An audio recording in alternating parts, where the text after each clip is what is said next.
ஏங்க எனக்கு 2 நாளா என் தங்கச்சி ஞாபகமாவே இருக்குங்க. நான் போய் பார்த்துட்டு வந்துடுறேன். ஆமாம்மா, நானும் சொல்ல மறந்துட்டேம்மா. 2 நாளாவே தங்கச்சி ஞாபகம் எனக்கு இருக்குமா. நானும் வரமா பாட்டு வந்துடலாமா. யோ, எனக்கு என் தங்கச்சி ஞாபகம் வருதுன்னா அவள் என் கூட பிறந்தவ, என் ரத்தம். அதனால ஒரு பாசத்துல எனக்கு தங்கச்சி ஞாபகம் வருது. உனக்கு எதுக்கு வருது? ஏமா, உனக்கு இருக்கிற பாசம் எனக்கு இருக்கக்கூடாதாம்மா? இருக்கக்கூடாதியா? எனக்கு என்னைக்கு 3 முடிச்சு போட்டியா அன்னையிலேருந்து எந்த பொண்ணு ஞாபகமும் உனக்கு வரக்கூடாது. ஏன் வந்தா என்ன ஆகும்? வந்தா என்ன ஆகுமா? என்னோட இன்னொரு முகத்தை நீ பார்க்க வேண்டியது இருக்கும். இல்லம்மா, நான் என் தங்கச்சின்னு சொல்ல வந்தம்மா. உன் தங்கச்சி ஞாபகம் கூட உனக்கு வரக்கூடாது. அவளும் ஒரு பொண்ணு தானே. என்ன இது கல்யாண ஆண்களுக்கு வந்த சோதனை? எந்த பொண்ணு ஞாபகம் வரக்கூடாதா கல்யாணம் ஆனா?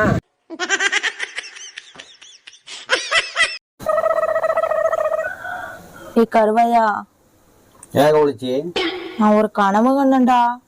அது பழிக்குமா பழிக்காதா? இப்படி எல்லாம் சொல்ல முடியாது. சில நேரத்துல பழிக்கும், சில நேரத்துல பழிக்காது. ஆமா, நீங்க என்ன கனவு கண்ட? நானு உன்னை விட்டு பிரிஞ்சு போற மாதிரி கனவு கண்டேன். அப்ப கண்டிப்பா பழிக்கு.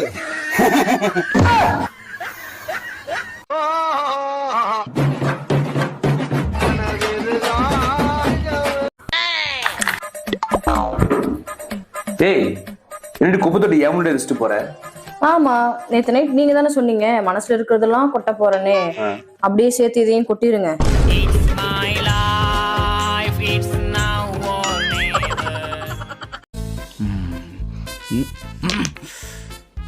இன்னைக்குமா ஏய், உனக்கு கண்ணு 2 நல்லா தானே இருக்கு. அரிசியில் ஒழுங்க கல்லு பொறுக்க மாட்டேன்.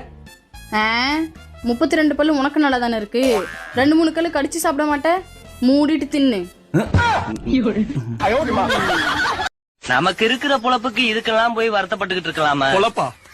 நமக்கு என்னடா பொழப்பு இருக்கு? இவங்களுக்கு மத்தியில வாழ்றதே பெரிய பொழப்பு தான்.